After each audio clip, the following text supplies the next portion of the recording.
तो सबसे पहले जो हम घर में हैंड वॉश कर सकते हैं वो कौन सा हैंड वॉश होता है और कितने तरह से हम कर सकते हैं। तो पहले तो हमें हाथ को गीला करना चाहिए। जब हाथ हमारा गीला हो जाए तो फिर हमें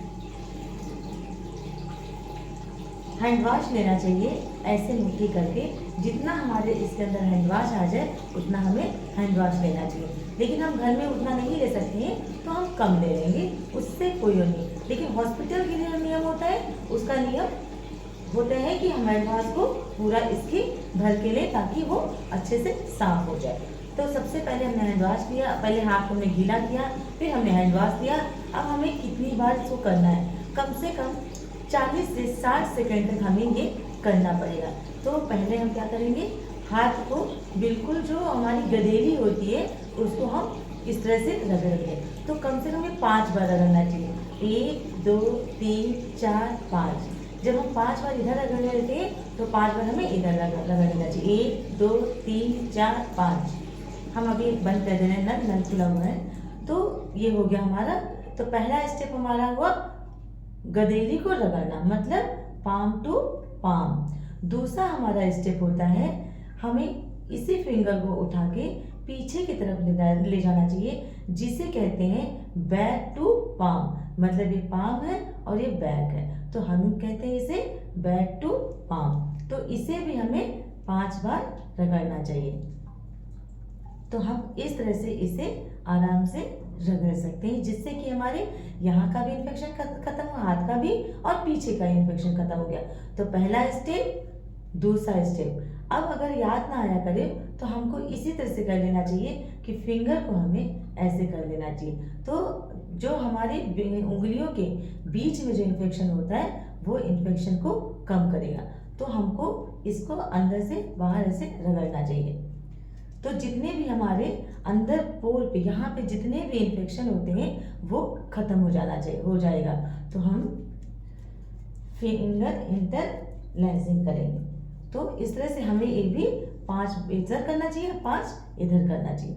अब फिर जब हम हमारा ये भी हिस्सा क्लीन हो गया, अब हमें क्या करना है, ये हिस्सा हमारा गंदा होता है तो हमने यूं किया, अब हमको उठा के ये तुरंत यहाँ पे करना है। तो मुट्ठी को अंदर करिए और इसको रगड़िए।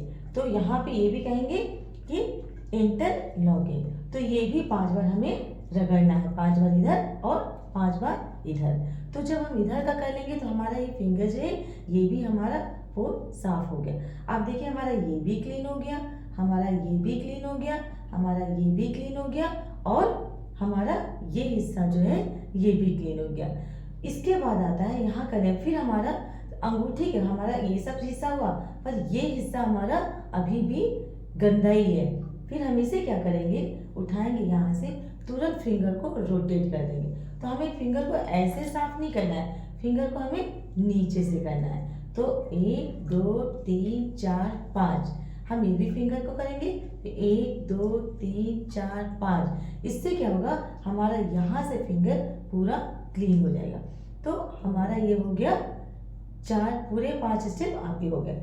अब हमको इसी फिंगर को, अब हमारे नेल्स वगैरह जो होते हैं ये भी गंदे होते हैं, तो हमें इसी फिंगर को उठा के गदेली पे अपने रखना है और इसे इस तरह से क्लीन करना है, ताकि जो हमारा नेल्स जो है वो भी क्लीन हो जाए।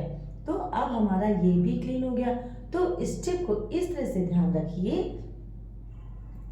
कि सबसे पहले हमने हाथ को गीला किया, दूसरा हमने हैंड वॉश। अब आपको एक बार फिर से दिखा देती हूँ। पहले मैंने हैंड को अपने गीला किया, अब हमने हैंड वॉश किया, अब हमने पाम टू पाम, फिर हम बैक टू पाम, फिर हम इंटरलॉकिंग करेंगे, फिर इंटरलॉकिंग, फिर हम रोटेशन, फिर नेल टिप। अब हमारा पूरा हाथ एकदम से बैक्टीरिया से क्लीन हो गया।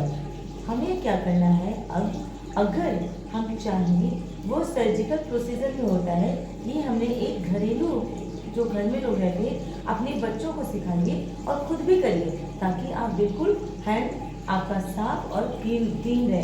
आप चाहें तो घर में भी फिर रिस्ट को भी आप क्लीन कर सकते हैं। तो रिस्ट को भी हमने क्लीन किया, जिसकी वजह से हमें इन्फेक्शन से मुक्ति मिलेगी काफ़ी हद तक रोकने में। जो हम कलावा पहनते हैं, चूड़ी पहनते हैं, वो हम कहीं जाते हैं, वो भी हमारे अंदर इन्फेक्शन उसके अंदर भी होता है, तो हमें उसको भी अच्छे से क्लीन करना चाहिए। तो अब हमारा हाथ हो गया बिल्कुल पूरी तरह से क्लीन।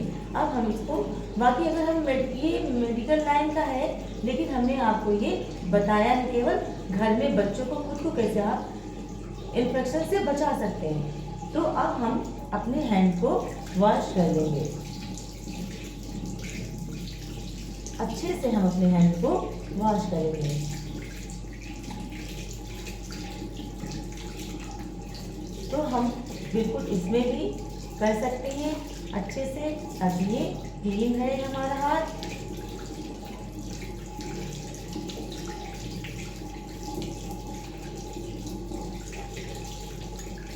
अब हमारा हाथ बिल्कुल पूरी तरह से सुरक्षित हो गया है। अब हम इसे बिल्कुल ड्राई, देखिए इसे हम साफ टॉवल से भी सुखा सकते हैं, और बच्चों को अगर हम बार बार साफ टॉवल यूज़ नहीं कर सकते हैं तो एयर ड्रायर में भी हम सुखा सकते हैं, मतलब नेचुरल तरीके से हम आप सुखा सकते हैं। तो हमारा हाथ हो गया बिल्कुल से नीट एंड क्लीन। अब हम टैप को बंद कर देंगे। टैप को अगर बंद करना है तो अगर इस तरह वाला लगा है तो आप इसे करिए, नहीं तो हम देखिए अब हमारे वहाँ इस तरह से नहीं लगा है तो मैं इस तरह से नहीं कर सकती, लेकिन अब चूंकि हम घर में हैं तो हम इसे बंद कर दिए, ठीक है।